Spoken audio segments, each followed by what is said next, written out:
undergone indivisible, liberty and justice for all.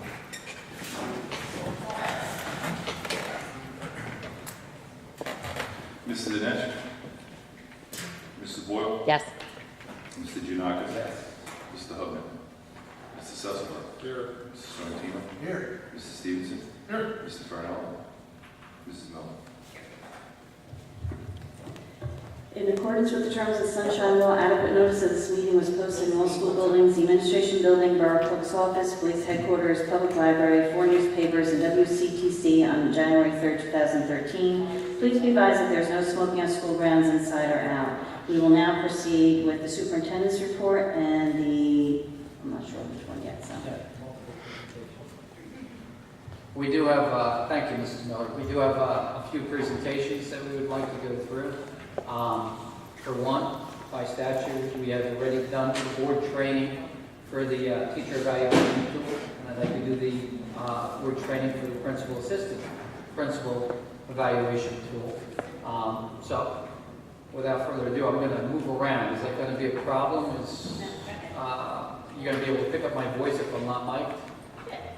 Okay.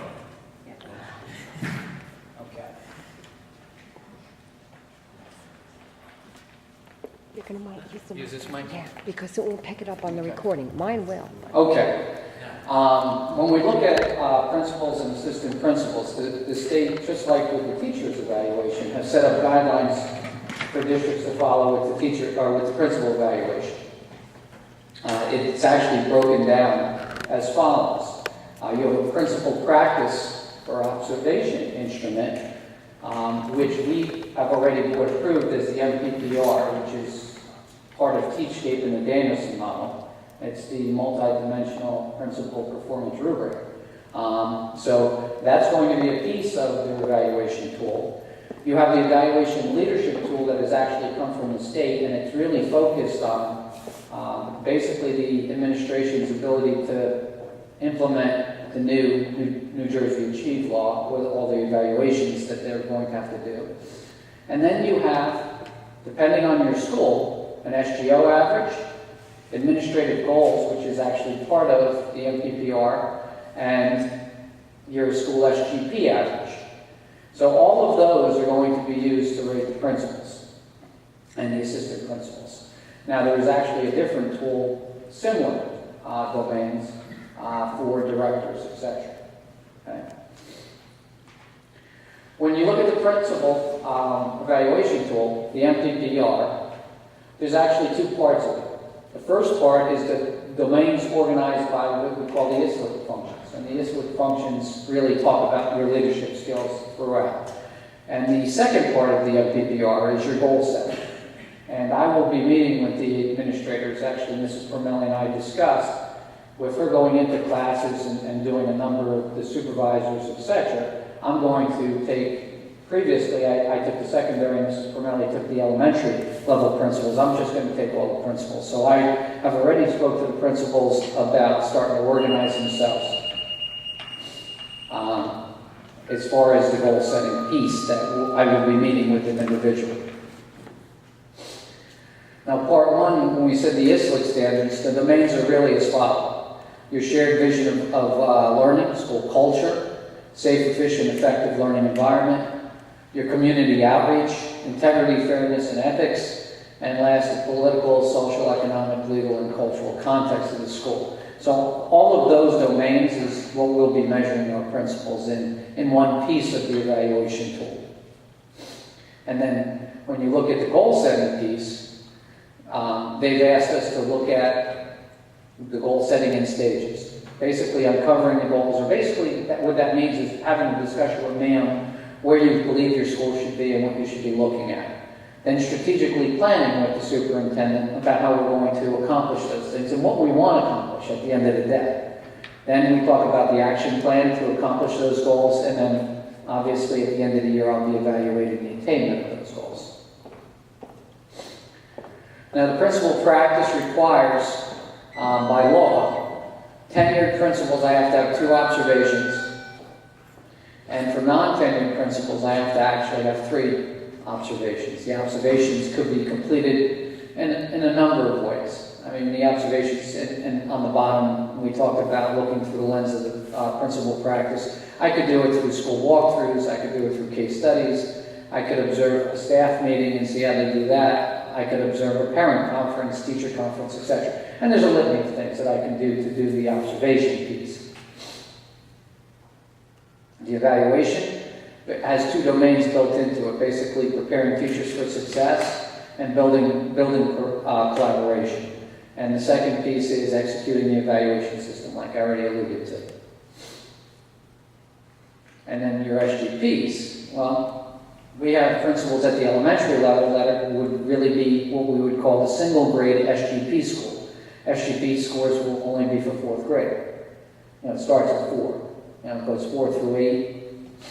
And multi-SGP schools, grant and the middle school are multi-SGP schools. And then the high school is actually a non-SGP school. So in this district, I'm going to be looking at breaking out those scores 3 different ways depending on the buildings. Now when you look at this, the principals are rated on how well their teachers do on their SGOs. Those are basically their SMART goals that they'll establish each year through a calculated average. And this is straight from the state website. You just look at number of SGOs in the school, if it was a score of 1, etc. You're just basically doing an average of the SGOs. And the weights, like I had said to you, with the multi-grade SGP school versus the non-SGP school, and versus single SGP school, you can see the percentages vary. So with the first, your principal practice instrument is worth 30%. The second piece, the evaluation leadership piece, is 20%. So that's consistent. That's 50% of their evaluation. Now the fun starts. Your SGO average, and some schools will have, the teachers will have 2 SGOs, some will have 1 SGO. But the SGO average will be 10%. The SGP average with a multi-grade is 30%. With a single grade is 20%. Your principal goals and your attainment of those principal goals can range anywhere from 10% to 40% of your evaluation. And your total percentage is going to eventually come up to 100%. Any questions at this point? Because we're looking like, no? Makes sense to you? I'm glad it makes sense to somebody. No, it should work out. I mean, like anything else this year, we're trying to work through the kinks, and I think it'll work out fine. And then your principal summative rating, that's how you would get that. And you're going to take those weighted averages times whatever the weight of it is, and you're going to end up with a score that's based from 1 to 4. And we haven't seen the rubric yet, but the rubric will be coming from the New Jersey Department of Ed, in which it will tell us where that principal, after you do all those weighted scores, falls, whether they're ineffective, partially effective, effective, or highly effective. So that, in a nutshell, is the New Jersey Achieve administrative component, as opposed to we've been looking at the teacher component. Any questions? Thank you very much, guys. Thank you, Dr. Jensen.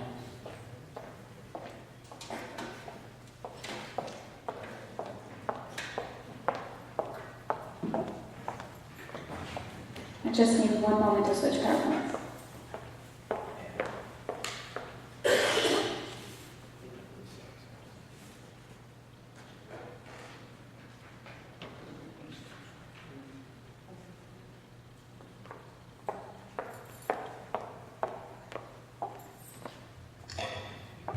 Good evening. Tonight I'm going to present the school testing report. This is the annual testing report based on the state assessment data for the spring of 2013. You have the PowerPoint in front of you, and then in your board packets this weekend you received the full testing report with full analysis for every grade level, every demographic group, and cohort group. So as always, I like to start with the big picture and how we use data. I showed this graphic last year as well. Obviously, as educators, we plan, we teach, we assess, and we study and analyze the data and use that to adjust and revise our instruction to improve upon our instruction on a daily basis. And the quote at the bottom, I think, just again, data is very important. You want to use multiple measures to look at data to help student performance. And that's the point of sharing this data with you this evening. As a reminder, No Child Left Behind, there was a waiver that was put in 2011. So just as a reminder, GONE is the annual yearly progress in which schools were sanctioned if they did not meet that progress for multiple years. For example, a Catholic school would be a sanction. Having to offer supplemental services would be a sanction. All of those sanctions are now gone. And again, we have different designations for schools now called priority focus and reward schools. And two of those, priority and focus, is where what's called a RAC team, a Regional Achievement Center team, comes in to work with the school district to help improve their testing scores and instruction. And then additionally, student growth measures have changed now. We are moving to the student growth measures. Last year, the district received progress targets for all of their schools in each demographic area, and our goal is to meet those progress targets over a 6-year period of time for each year. I will say we have not received any designations yet from the Department of Ed, nor have we received the progress on the progress targets yet, so we're still awaiting those pieces of information. But we did receive the test scores, and of course we've taken a good hard look at them. We have deciphered them along with Mr. Rafalowski, who assisted me with some of the data analysis. We've shared it with principals, and we've posted it for our staff to see as well. Just a reminder, obviously we're going to look at a lot of numbers, and it's easy to look at numbers holistically, but remember, there's a child behind each of our numbers, and that's what we're here for, each child. As a reminder as well, the New Jersey Assessment of Skills and Knowledge, the NJASC, is for grades 3 through 8. We have the high school proficiency test, and then in those assessments we have ways of looking and grouping students according to a passing percentage. We have advanced proficient, proficient, and partially proficient. And the way that we decipher through the state model if somebody is proficient is the combination of proficient and advanced proficient. And that's the comparison that we use to look at state numbers. Where do we fall within the state as well? The state does not provide us cohort data. And I know this board has heard me before, if you're going to truly do a growth model and look at how students are achieving, you need to be looking at the same groups of students. When we look from year to year at a certain grade level, that's comparing two different groups of students. So I did prepare cohort data for you. It is in your report, and we'll take a look at it this evening. And just as a reminder, as we look at this data tonight, the test changed in spring 2013. The NJASC grades 3 through 8 was different. It was now aligned to the Common Core standards. So it was definitely more rigorous. It was asking students to do a little bit more text rendering and writing, and asking them to think at higher levels of problem solving and conceptual thinking for math. So keep that in mind as we look through the data. So tonight, in order to do a summary of the data, I provided grade level data, our grade level data in comparison to where the state fell, and then the cohort data. Any other detailed data is in your report for you to look at. So we'll start with the HESPA. Can you see that okay? It is in front of you too if you can't see it. So the HESPA was given in the spring to the 11th graders, and we had a total passing rate of 96.5, whereas the state was at 91.6. So we're slightly above. The same holds true for math. We're slightly above, at about 5% above the passing rate of the state. So a good sign to be above, but of course we always want to look at getting better than that. This is just a comparison. Again, this is not cohort data because this is a different group of kids. From year to year, we're testing 11th graders. So you can just see steady where we are with our HESPA scores. So pretty much staying about at the same rate. A little bit of a dip, but not significant over time. Looking at grade 8, you'll see English language arts at the top. Again, we are at slightly above the state level at 85.7. And then we're slightly below it, just 1% below in math at grade 8. In grade 7, we're again slightly below in language arts and slightly above in math. Okay? Keep in mind again, the test was much harder and much different. And this is why we have begun to prepare, aligning everything to the Common Core standards. For grade 6, you'll see that we're slightly, forgot to turn this on.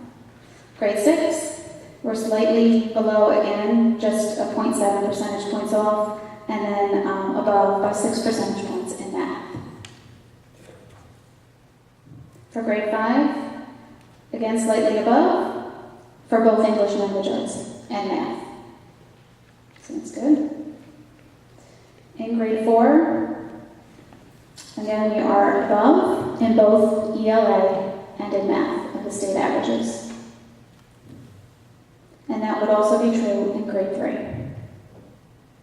Okay. I just want to point out on some of the slides, if you have more time to look more deeply at the data, that again, we want to be looking at increasing our rates. We're just above, okay, or slightly below the advanced proficient. So that is continued goal for us as well. That's overall district data in comparison to the state. So in most cases, again, we're above the state average. In some cases, we're just slightly below. Again, those are comparisons among the state average and our district scores. Do you have a question? Yeah, I got a general question, not to sort of look at this in negative light, Mrs. Corelli, but compared to the state, it looks like we're good in every category, yes? Actually, we're slightly below in just 2 of our grade levels. But for the most part, we're ahead of the state. Correct. If you take out the avid districts, okay, because I don't know if I want to really compare South Plainfield to Central Camden or something along those lines. If you can factor out those avid districts, do you have that kind of data that says how do we compare the state without that? Actually, we used to compare it to DFGs, if you remember district factor groups, and the state has told us that's no longer an efficient way because it's outdated data, to be outdated designations. They haven't re-looked at that information for a long period of time. They have given us 30 comparison schools to look at, and we have begun that process, but we certainly haven't finished looking at 30 other districts' data. You can see the extensive work it takes just for us to look through our data and sort it.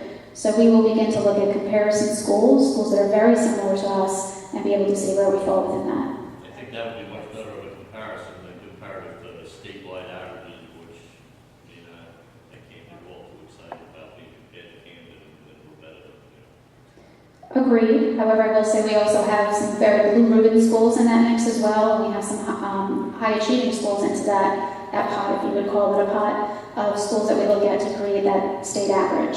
Big cities have the concentration of people also, I don't know if it's based on per school or per person in the school, you know what I mean, like per person or a district, a district could be one, but Yes, you can make 5,000 versus 100, and it's a much bigger difference, so make these numbers do a lot of things. Agreed. You can look at numbers many different ways. Absolutely.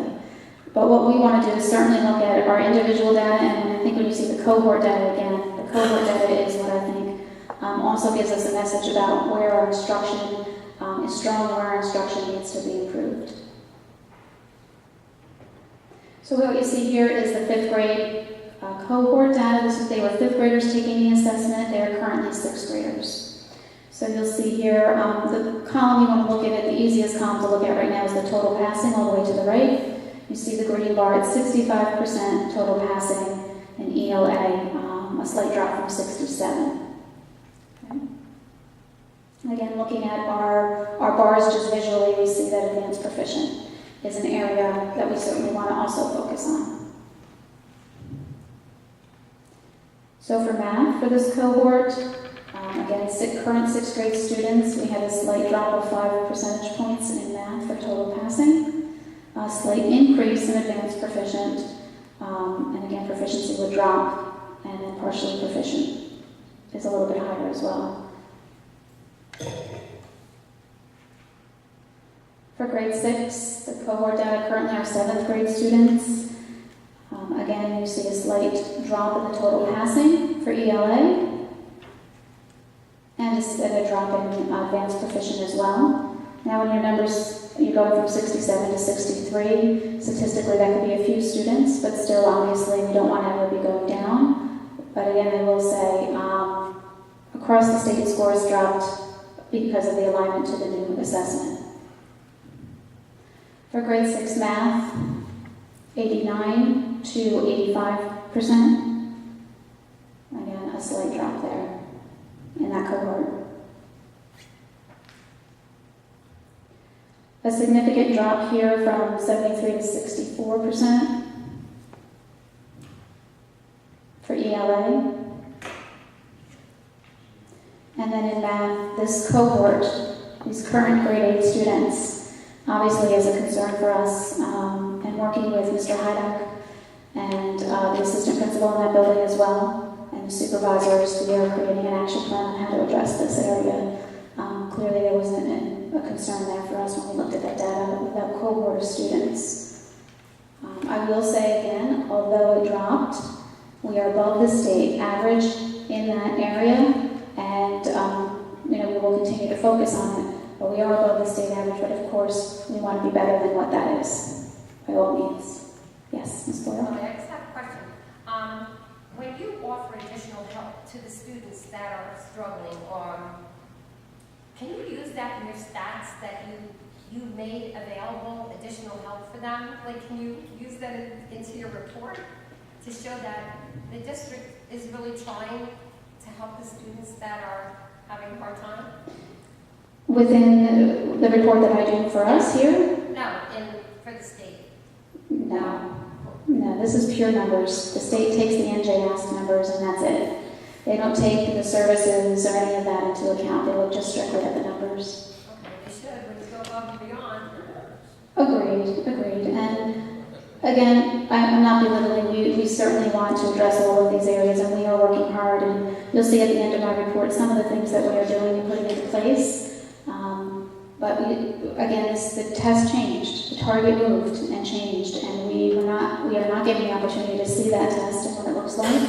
And it's the first time that the Common Core was aligned to that assessment. I'm hopeful, and I believe through all of the interventions we'll put into place that we'll see an increase in those scores. Again, across the state, they dropped. The state is going to institute pilot programs for schools, and I don't know how to get involved in that they're going to allow the students to take the park and still go back and take the New Jersey Ask. When I was in Trenton 3 weeks ago, that's what we talked about. So I don't know if you can step up to ask to be a part of that pilot program. Yes, we did. Okay. We did apply to be part of the pilot program. We'd like to see that assessment as soon as we can, so we know what we're dealing with. Additionally, they are sending some sample assessments this spring for schools to look at as well. So yes. So once that institutes, the Park Assessments Institute, again, that's a different type of assessment that will be much different than what our students are used to. So we're trying to prepare now for that. If the scoring went down and we believe that it has something to do with the testing changing to Common Core, and now they're changing it again to this new park, are we expecting to see the test scores go down again because it's another new test, or is the park similar to the new New Jersey Act? Great question. The park will look much different than the NJ Ask. The NJ Ask is aligned to the standards. But the park is an online assessment in which there's much more capability for students. For example, here's an example of a literacy piece. They'll give you multiple texts to read. The child will have multiple texts, and then they'll have to do like a comparison. They'll answer comprehension questions and comparing the two, and then have to do a written response comparing the two texts. Nothing like that currently exists on the NJ Ask. Currently, what they do on the NJ Ask is they read something and they multiple choice questions and then respond in writing. So there is a significant difference. It's going to change testing, and actually the commissioner said he anticipates all scores looking much different than the first initial administration of that. But that again is why we're all starting now to prepare and look at sample questions, align all our resources. Since we're talking about this now, and we'll be able to see it on the slides in a moment, but certainly remember last year we did not have in the elementary programs and some of our other programs, our resources were not aligned to the Common Core standards. So our practices weren't necessarily completely aligned. This year, teachers have been trained in the Common Core, they have Common Core aligned assessments, our targets, we know what our targets are, the end results are, so it's much more targeted and focused, and everything is more in alignment. So I think we'll be in a much better place. Yes, Mr. Hudman. In your opinion, is partially proficient good? I know it says passing up there. Is partially proficient, in your opinion, is that good? I thought partially isn't. Oh. I'm sorry. That's okay. Proficient and advanced proficient makes up what we consider passing, or what the state considers passing. So partially proficient means that they fell below the grade level expectation on the assessment. Is that like failing? Not necessarily. It just means they may have some gaps in some of their learnings and some of their skills. So what we do, to the best we can get the information. Currently, I'm actually looking forward to PART because we're supposed to have more of an item analysis to know exactly where the students' strengths and challenges are. The way that we get NJASC, we don't get individualized data back for each student. We get a score. So we don't necessarily know what their strengths are or what their challenge areas are. So it makes it harder to target that. With PART, we're supposed to have more specific data. So that's part of the issue as well. So it doesn't mean that they're weak in every area. They could just have, a deficit in one area and we want to target that area. So I'm hopeful that with PART, we'll be able to do that much easier. Okay, so here's something to celebrate. 63% last year for this cohort in math, an ELA rather, has then grown to 86% this past spring. So that's a significant 23% jump in their scores. So that is certainly something to celebrate.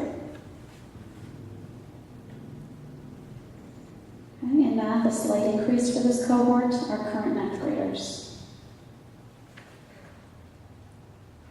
Just looking at some other data, SAT average scores increased by 8%.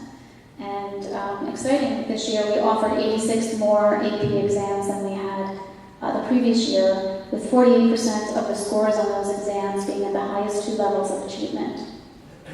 Again, that's impressive. So we're getting much improved year over year.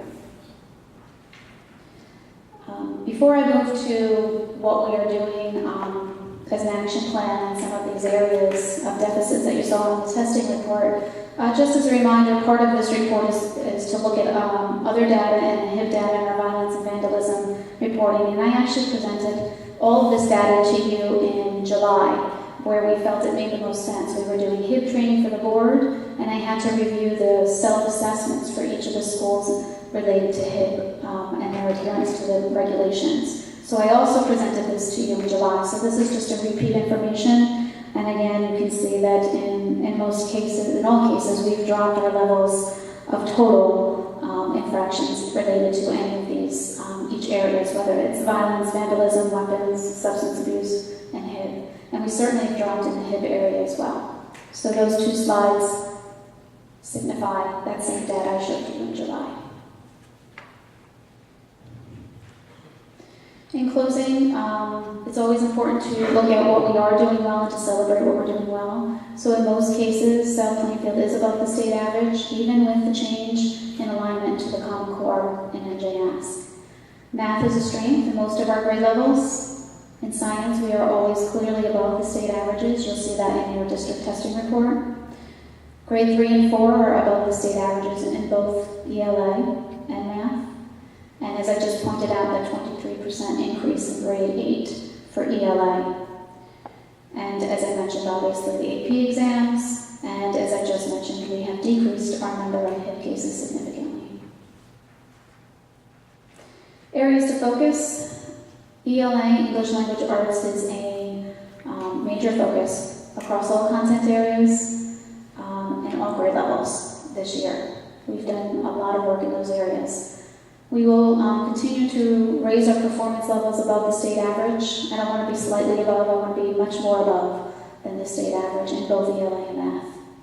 We want to raise the averages of advanced proficient. I still don't like where we're at with that. I want to see them much higher. Continued focus on identifying demographic groups and looking at comparison of where demographic groups are to our progress targets.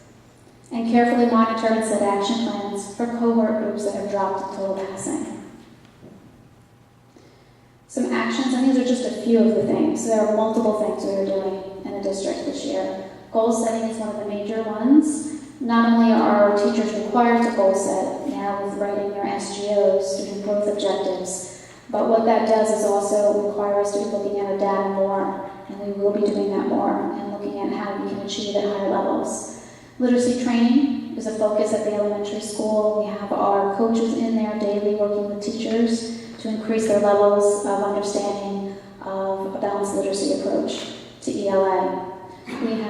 We have held Common Core training across the district this summer.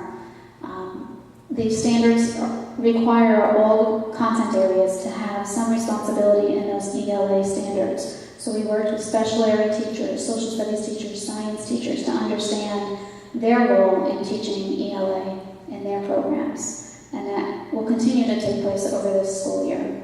We've purchased an instructional support program that now aligns everybody who's using the same program. It's research-based, and we will continue to use that, and I know that we will see tremendous results there as I've seen them in other districts that I've worked. It's a research-based program. The adoption of new resources, as you know, you supported that through the budget process. We have adopted many new resources that now are aligned to the Common Core standards. We'll continue to expand our prep classes for NJS, and we'll continue our professional learning communities with a focus on using data to make instructional decisions. We'll continue to expand higher level courses and enrichment opportunities to raise those AP scores, and continue to embed professional development into everything that we are doing where it makes sense, using Common Core standards to do professional development. Danielson Framework for Effective Teaching is another great place to do professional development. So looking forward, we'll continue to align our instruction, our assessment to best practices, so that our learning outcomes will be much higher and that we are prepared for PARC.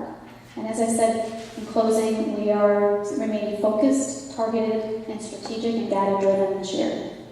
Yes? I just want to say, when you and Dr. Janko came on board, the district was starting to turn in the right direction. You and your team, all around last team, all you guys, including the teachers, really turned us into a terrific direction. I just want to say thank you, because I really think that we are headed in the right direction. We really are addressing the needs that we have in this district. So thank you. Thank you very much for that. Mr. Cecily? A couple slides ago, you said science averages are well above state averages. How is science proficiency assessed? I mean, this is just ELA and math. Is there a separate assignment assessment on that?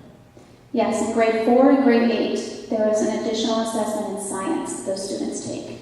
So grade 4, and you'll see in the report that I've reported out, and actually, Mr. Giannakis, if you, oh, never mind, I think I have it here. This report that you got in your board packet will go into the science for grade 4, more specifically in grade 8. And traditionally, I'll say we have performed very well in science.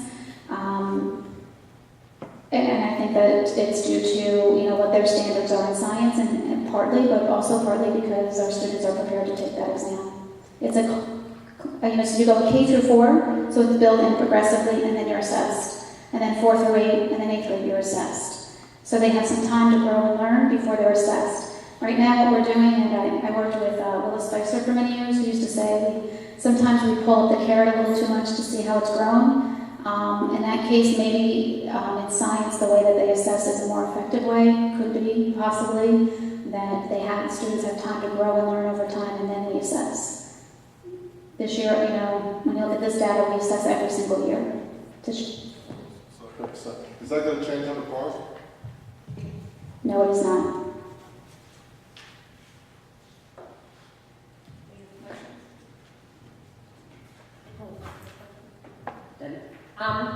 The CAP school, does that stigma now disappear?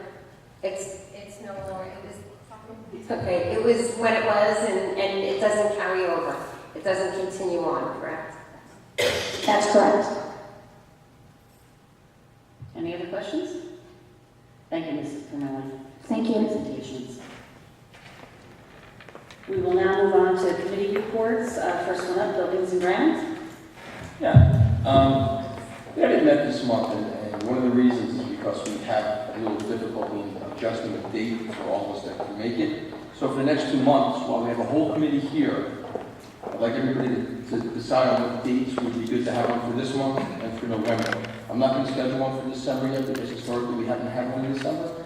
But for this month, at least the next month, I'd like to, while we have the whole committee here, let's set 2 dates for October and November. I was trying to do it on the day of public meetings to try to spare our administrators maybe one extra night, but that doesn't work out. So anybody have any suggestions? You want to just put it back behind finance for October and November? I'm okay with that. Finance happened yesterday for October. Okay, so we need to come up with a new date for this month. But how about for November, and we'll backtrack in? Is everybody okay with moving it behind finance that's on B&G? Or anybody not okay with it? Let's put it that way. I only have on Wednesday, so it's not a Wednesday. Okay, all right, so for November, Jim, put it behind finance. And for October, I don't know, it's the 22nd, 3rd, or 4th, okay with everybody? Let's take a look at the calendar for next week. Yeah. Yeah. How about next Tuesday? Everybody okay with next Tuesday? 6 o'clock? I will be here. You can do it without me. Would you like to do it on Thursday? I'm okay with it. I'm okay. Okay, so next Tuesday, the 15th, at 6 o'clock. Okay. Want to give your committee report for this?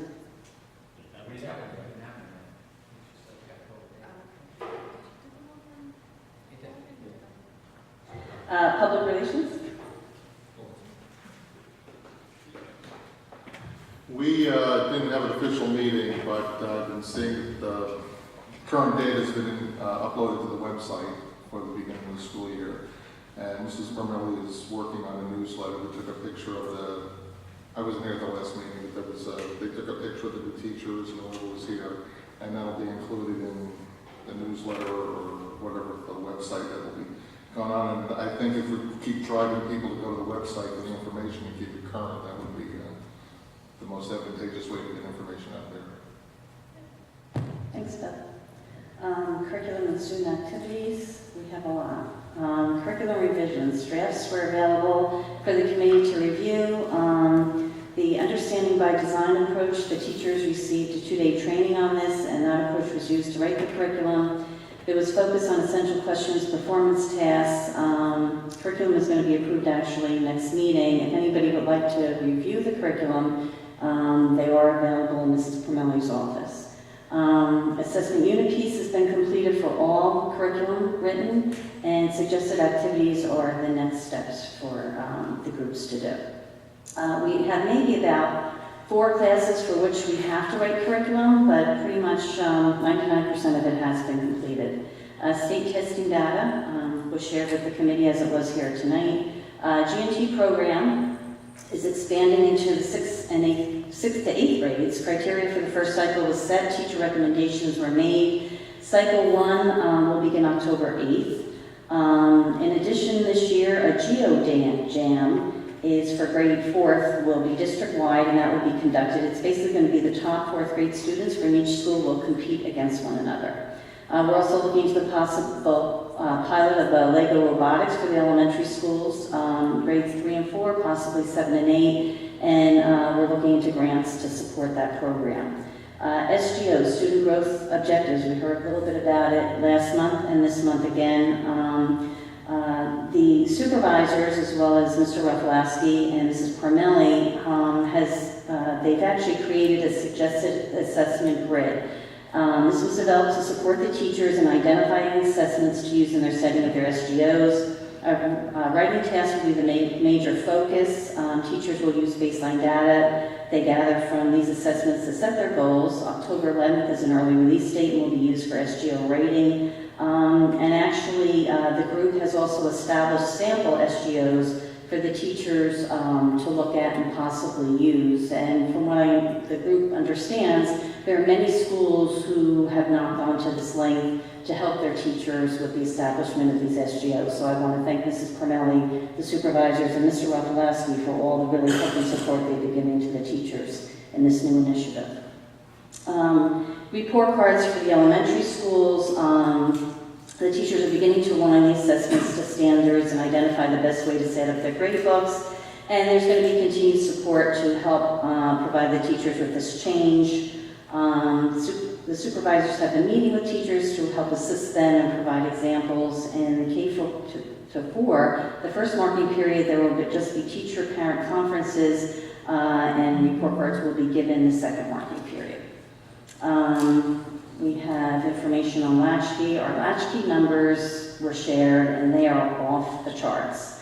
We actually are going to be approving next week more staff members, and we will then reopen enrollment. Although we are almost at full capacity, we also discussed that new supplies are coming in, and there will be new activities set up for the students as well.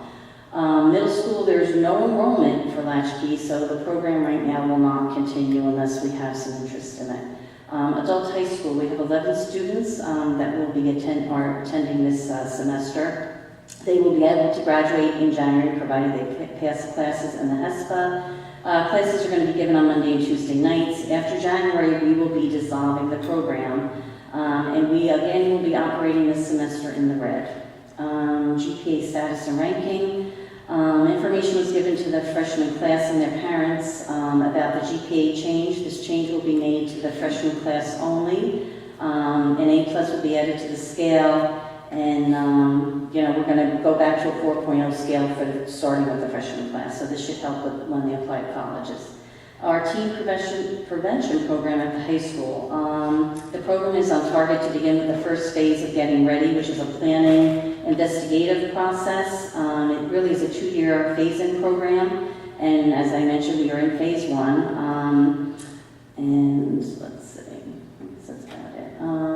We received funding for the first phase and for the first year of implementation, and after that there is a fee. Grading procedures implemented in both Grand and middle school and core area. Genesis is being adjusted to match this change, and the high school would be worked on this year. IPF pilot. AP Calc is up and running. Mr. Narr is doing a great job and is actually using a Wi-Fi pen now that he's borrowed from someone, and he's actually flipping and recording his classes. So we have to look at maybe putting in the budget for next year, getting him a Wi-Fi pen. Freshman Academy will also be using iPads. They're just waiting for them to be set up. We've also ordered 40 Chromebooks to be used in the high school social studies classes, and we're just waiting for Google accounts to be set up there, and Mr. Shaw and Mr. Crosby's classes will be utilizing them. Freshman Academy, we have 17 students this year. The parent-student meetings already took place, so that program is progressing nicely. Option 2, so far we have 2 students that have applied for independent study, and the high school is looking to reach out to other students, especially the 3 sport athletes. The Parent Academy, one actually already took place last night. And elementary literacy and math report cards were talked about, Common Core and resources and websites that parents can go to. There's also another one November 14th at Grant School Information Center from 6:30 to 8. It will be for K-12 parents, how to support your children in math and instruction and understanding the Common Core. January 23rd, there will be one from 6:30 to 8, also at Grant Information Center for K-12, raising respectful and safe children, harassment, intimidation, bullying, and cyberbullying. February 11th, from 7 to 8:30, Grant School Information Center, how to help your children become better learners. And finally, March 20th, 7 to 8:30, on cyber safety. And I am pleased to announce that although this program was slow in coming about last year with getting parent interest, Mrs. Cornelli held one of these last night, the first one with the elementary literacy and math, and she had about 125 parents attend, so great job. Thank you very much. Where else are we with this? There's going to be a curriculum council committee that's going to be established for the elementary, actually comprised of elementary teacher reps, Mrs. Cornelli, and the supervisors. They'll be meeting on a monthly basis.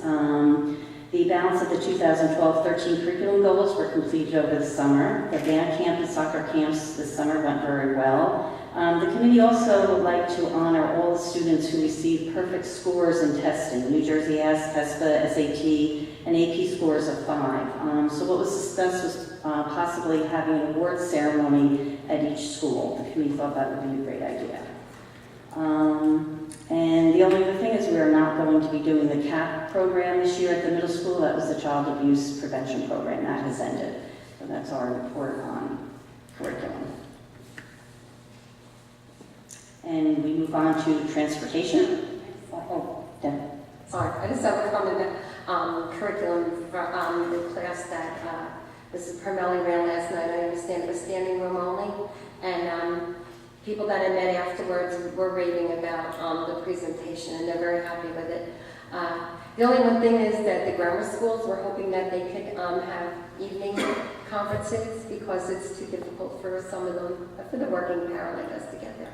But they raved about it, and they thought it was wonderful, so thank you. I just have a real quick question about curriculum. How often does that have to be updated? I mean, I know we just redid everything practically, and I was just curious how often that's to be done. And well, it's a 5-year cycle, but curriculum is always updated, and Mrs. Cornelli, you can correct me if I'm wrong, but it's always updated on a yearly basis as the teachers delve more into the curriculum, they learn new things, they add more things to the curriculum. So it's constantly, there's an update probably every year, but a complete cycle change every 5 years.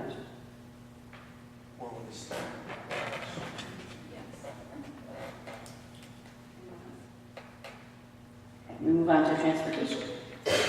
And we haven't had a meeting, I'll try and schedule one before the November meeting. And policy we haven't. Finance?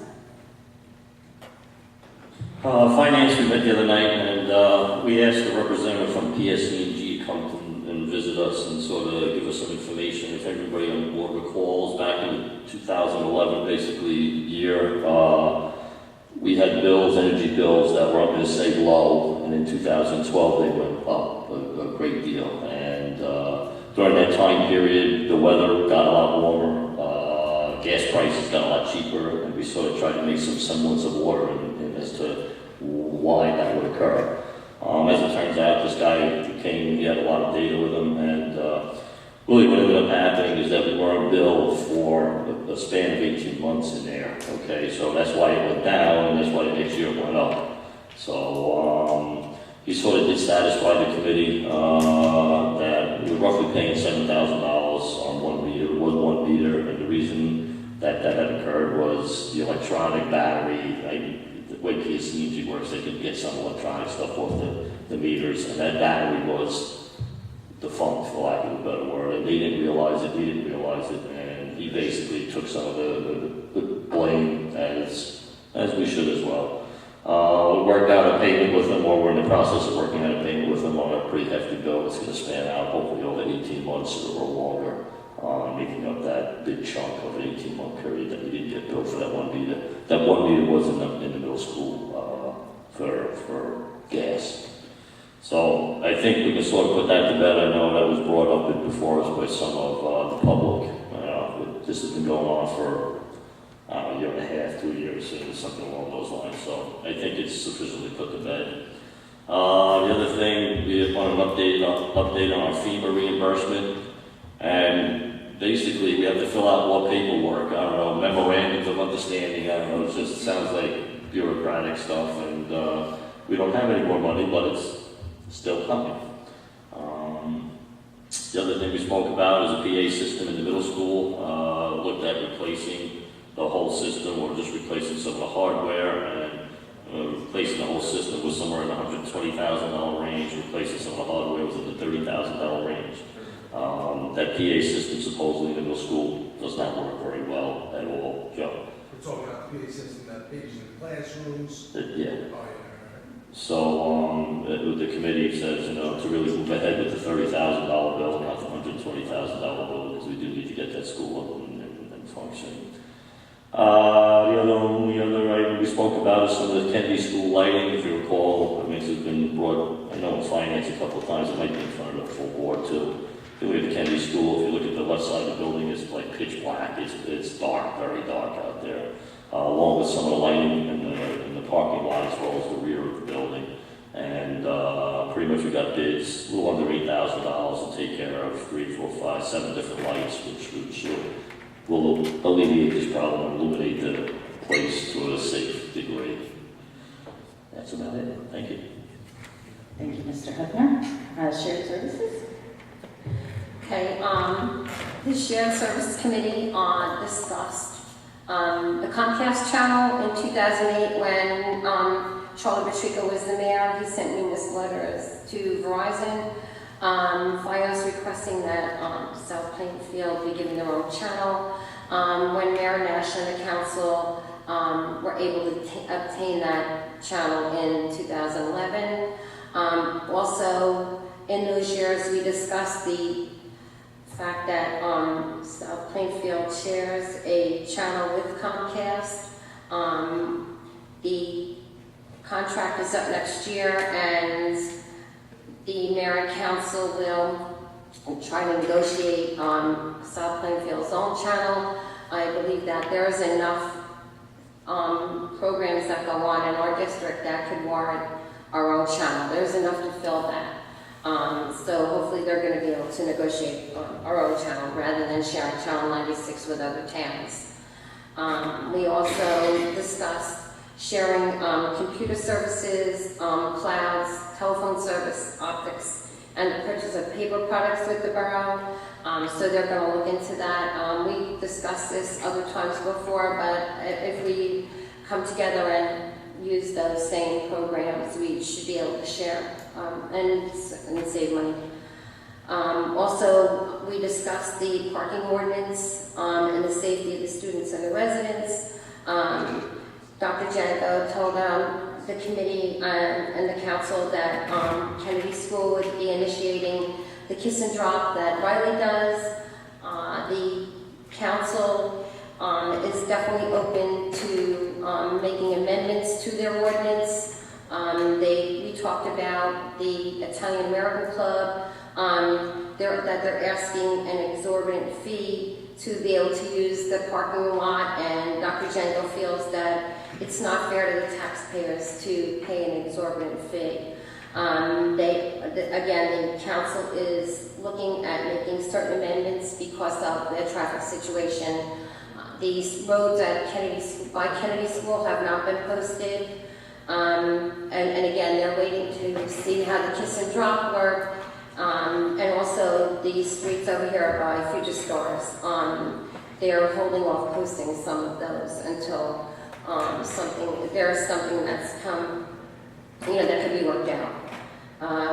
We also discussed the presence of the police officers that are on duty doing the walkthroughs, being in the parking lots, just the possibility of having police cars visible near the parking lots or in the parking lots to help with the traffic.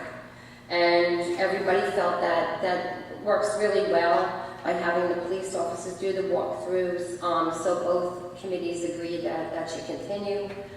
And we're going to meet again next week to discuss other options.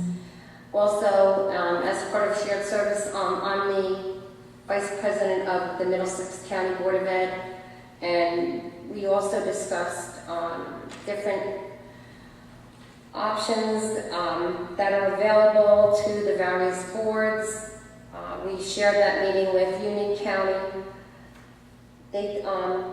Assemblyman Duggan and Assemblyman Upenda Shavukula was also present. They talked about all the pressing issues that are facing all the various boards of ed all over the state of New Jersey with regards to the mandates that are coming down. They both share the sentiments of the boards. They discussed various bills that are pending in lame duck session. They talked about one bill that was put out, and it's for temperature control in the classrooms. Assemblyman Godman feels that will not go forward because there is no state aid from the government to help with those temperature controls. So if they put that into effect, schools don't have air conditioning or whatever. So he feels that that's not going to go forward.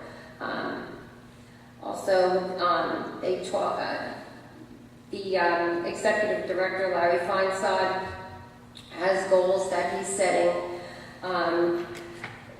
There's a number of them. For student achievement, he has a task force that's looking into student achievement with different indicators that we use to evaluate student success.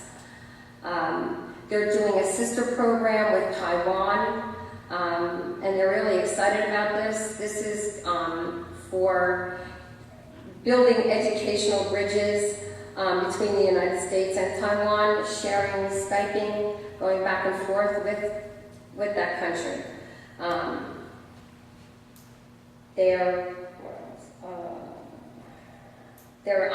New Jersey School Boards is establishing a parents portal on the website to engage parents in educational issues and inform them of the critical roles of local boards of education, which would be on the New Jersey School Board's website. He's also interested in the PTAs and the PTOs. He'll be coming to our President Council in November to meet and discuss his goals with the PTAs. The League of Municipalities is partnering with the New Jersey School Boards, and they're trying to work out common goals for conserving financial resources and maintaining services. So this is something new that the government is going to try to work out with school boards.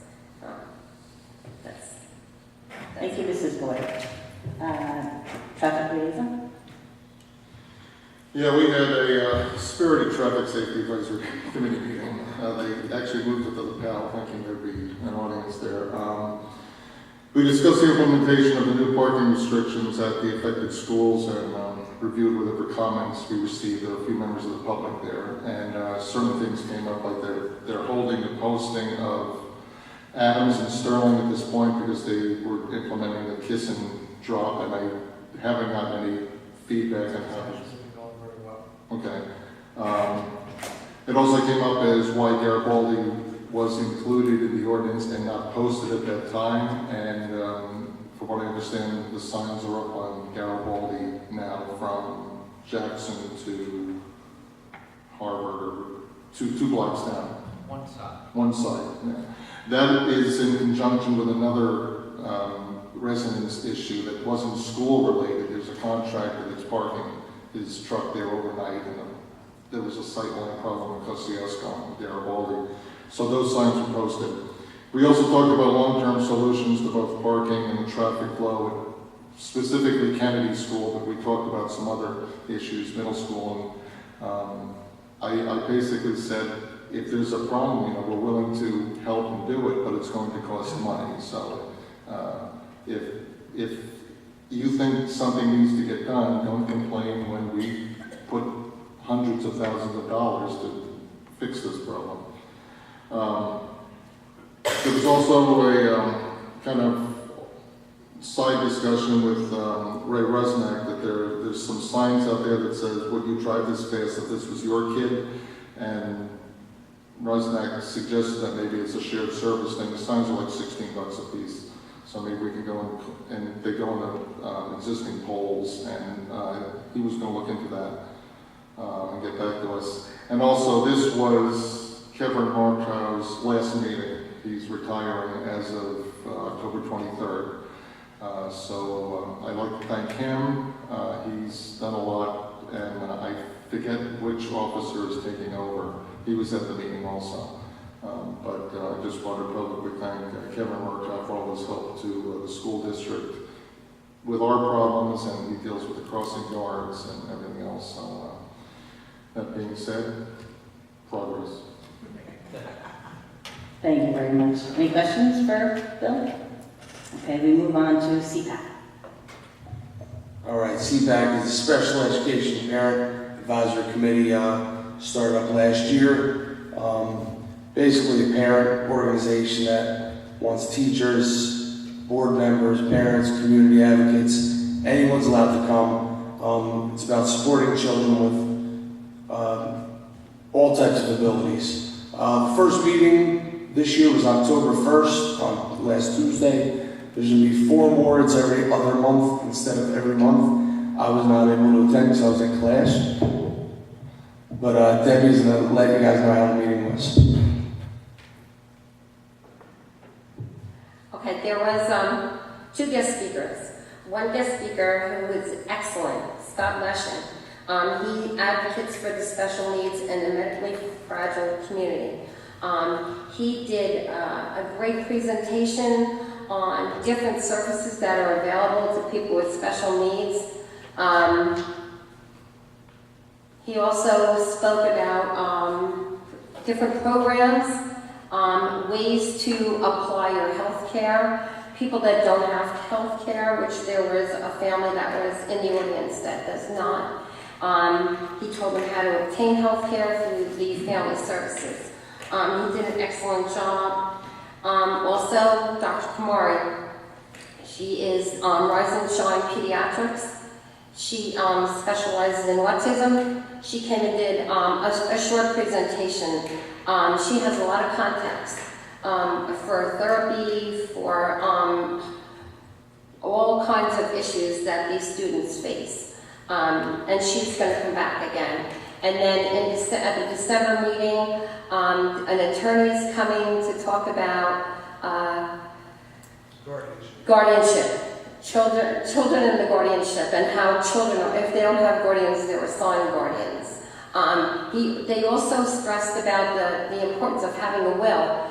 And while people are young, they don't think about having a will, but it's very important because if something happens to those parents, the children are turned over to the state. They become a ward of the state unless there's a guardian that's assigned to them. So that's also going to be discussed in December. Great. Thank you, Mr. Sorrentino, Mrs. Webb. Okay, as a member of the state legislative team, we had our meeting in Trenton in September. There's various bills that are pending, and the New Jersey school boards are supporting these bills. One is that Board of Education may appropriate federal impact aid funds to reserve in the district's annual budget or through a transfer by the board resolution at year-end for withdrawal in any subsequent school year. The board may use the funds in the reserve accounts to finance the district's general fund budget or school facilities projects in a manner consistent with federal law, and there's no limit on the amount of funds that may be on deposit in the reserve account. The next bill, this was, Assemblyman Dodman was part of this bill. It establishes a charter school review board in the Department of Ed to review charter school applications. This was a bill that Assemblyman Dodman originally had that universities would decide what charter schools would be allowed in each town. I went to him, and Dr. Jenko was with me, and asked, why would you allow a university to decide what charter schools should be placed in each local board? Why wouldn't the local boards of ed? So Assemblyman Donegan did change his bill, and he changed his bill that it would be decided by authorization by local boards and with the right of appeal to the State Department of Ed. But in the absence of a local school board, the application would go to voter approval. Also, another bill, which is Senator Ruiz. It permits a child who moves out of a school district due to a family crisis to remain enrolled in that district until the end of the school year. It passed the Assembly but has not been approved by the full Senate. Another one by Senator Ruiz establishes a task force to study related issues to the establishment of full-day kindergarten. There's a lot of districts in the state that do not have full-day kindergarten, and they are pushing to instill full-day kindergarten in every district in the state. And that doesn't fit us because we already have it. There's another bill by Wimberley. It limits the amount of aid in lieu of transportation provided to certain families of non-public students. School boards are supporting that. There's another bill that provides parity between school boards and municipalities concerning prevailing wage thresholds. Current prevailing wage threshold is too low, and it does not go up by CPI as the municipal threshold does. So this could save the district's money when contracting out for relatively small projects. Whalen's bill makes various changes to school elections. It archives the delegate assembly goal of moving the petition deadline from June to a date closer to November. Also, Senator Ruiz has a bill which requires school districts to adopt policies concerning electronic communications between employees and students. School boards are supporting that. Senator Ruiz has a bill extends timelines for performing certain budget-related tasks in school districts that have moved their annual school elections to November. I talked about this last time. This is still in lame duck. With the elimination of the budget vote for districts that have moved their elections to November, there's no need to have such a tight budget timeline. School boards is opposing and seeking amendments to a bill that requires certain public contract bid advertisements to contain certified cost estimates on specific grounds for rejections of all bids, and requires 50% guarantee on bids. Guyton has a bill that permits the Board of Education to adopt a salary policy in excess of 3 years and requires the payment of increments pursuant to an expired policy in certain circumstances. New Jersey School Board opposes that bill because it would require the districts to continue to pay increments under the expired salary schedule until a new agreement is signed. Another bill requires school buildings to be equipped with emergency light and panic alarm linked to local law enforcement. New Jersey School Board supports the bill from the standpoint of health and safety, but they're seeking funding to alleviate the potential impact on district budgets. So they're looking for that money to come from the state. Another bill requires fire districts, school districts, and county governments to share the burden of property assessment appeal refunds. This was instituted last year because the burden of the tax relief relies solely on the council. And so this bill is out there to have the county, the fire districts, and the school boards help with those property assessment refunds. And the last bill, which I talked about the last meeting, would require all students to be screened for dyslexia, creating a significant cost to the districts. New Jersey School Board seeks an amendment that would give districts a 90-day waiting period to give teachers a sufficient amount of time to assess whether a student exhibits signs of reading disabilities and then refer those students for screening. Rather than state it right now, that bill requires every student from first grade up to be screened. And again, that's an exorbitant cost to every school board. So they're asking for that amendment. So we'll see where it I goes. have a quick question. Did school boards say that they're that second to last bill, are they supporting that one? Or did they tell the council to reassess towns like they should have? Right. Did the school board support that? They're asking for an amendment. For the second to last one? Yes. That everyone should pitch in Yes. and share, instead of just reassessing the town? Right. That should be done. Yes. So they're supporting that. The amendment, that's the amendment, yes, they're supporting that. Everybody should share in that cost, not just the council. Yes. But, and I have to agree with what Joe's saying. You said there's an amendment. What is the amendment to the bill? Sorry. The amendment is that all those programs support the assessment. Originally, it was just that the council pays that. But I agree, if you have an opportunity to speak on this at the next meeting, I agree with what you're saying, and the whole town, each district should be forced to make sure that their assessments are current. Right, within the last 5 to 10 years, otherwise it's inequitable and it's going to always be a considerable problem if they push it through. If they don't, then it's no harm, no foul, I guess. But at the end of the day, if we're going to have to kick in the money for this, then certainly there should be reassessments involved, and we should have some say in that. And we will have that opportunity at the next meeting in December to voice our opinion and even if the legislators in the Senate pass that, they don't think it's going to pass, but if it does, they could still amend. That would be the amendment. When is that vote? Anytime between now and January, and when the new senators and legislators take office. So they can tie their hands? Yes. Yep. Well, I just think that caveat needs to be mentioned to them. Well, you know what, that's fine, and if that's what the case is, that's fine. However, there should be an assessment in the next amount of years, and I don't know whether it's 5, 10, 7 years, I don't know what the norm is, but we haven't had an assessment in this town in 30 years. And before I was born. Before I was born. Listen, I'm really happy about it, because my taxes are pretty low. But at the end of the day, we're going to have to kick in, and it needs to be equitable.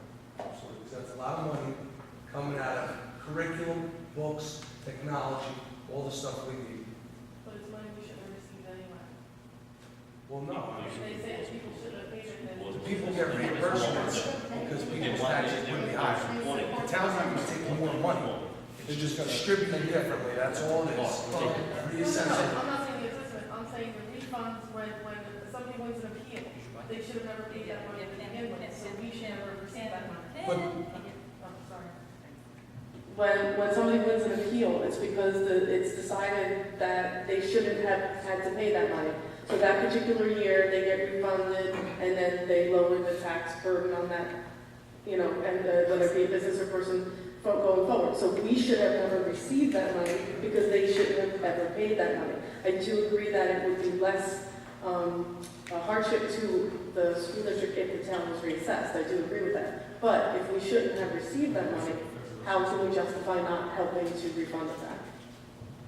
But we still would have received that money because if it was reassessed, those new homes, random number, $10,000 a year. That home bought in 1990, $4,000 a year. A reassessment, we're still going to get all 14 grand. It's just dispersed different ways. So if we're collecting, what did we get last year, Ms. Albardi? what was our total money we got? Taxes. Let's say we received 50. Right about 40 million. 40 million. If we reassess, we are still receiving 40 unless we raise. So, I mean, a reassessment just makes it more on a fair playing ground. I just think it needs to be, if it's reset, you'll still get a couple of appeals, but not the amount that we're getting now. I think that's what the difference is. Okay, anything else for the committees? If not, we're going to move on. Okay. Any additions and or deletions to this agenda? Being that there is none, we'll move on. Any public comments? Mrs. Byrne?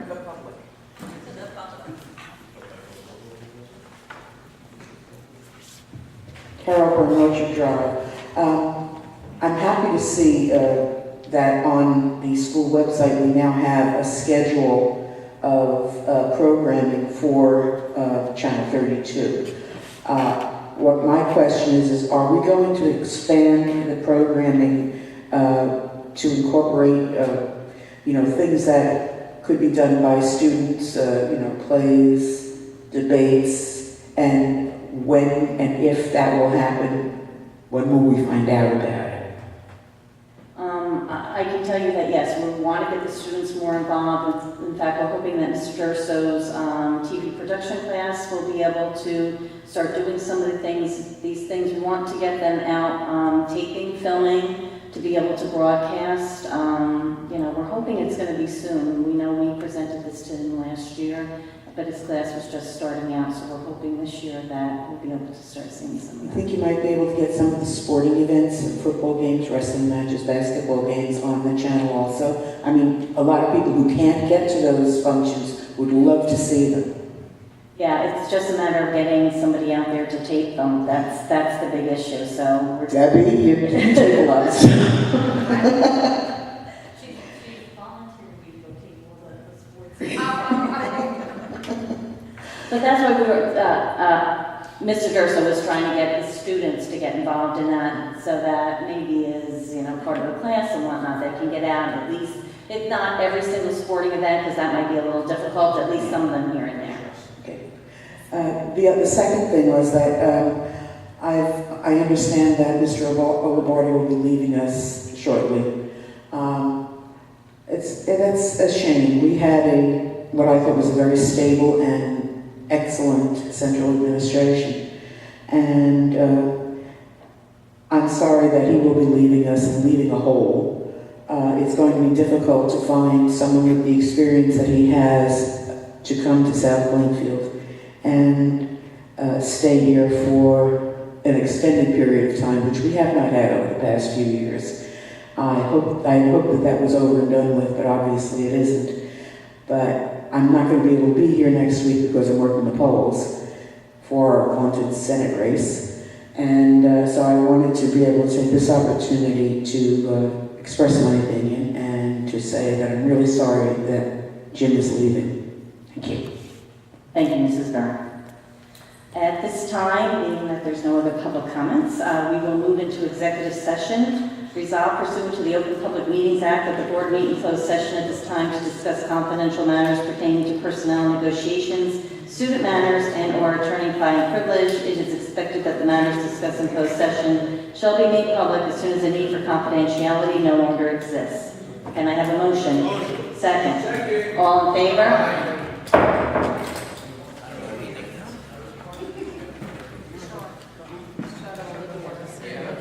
Okay, guys, just stay here, Jim, if you don't mind, going upstairs, and we'll keep Jeff down here, and we'll down here. Yeah.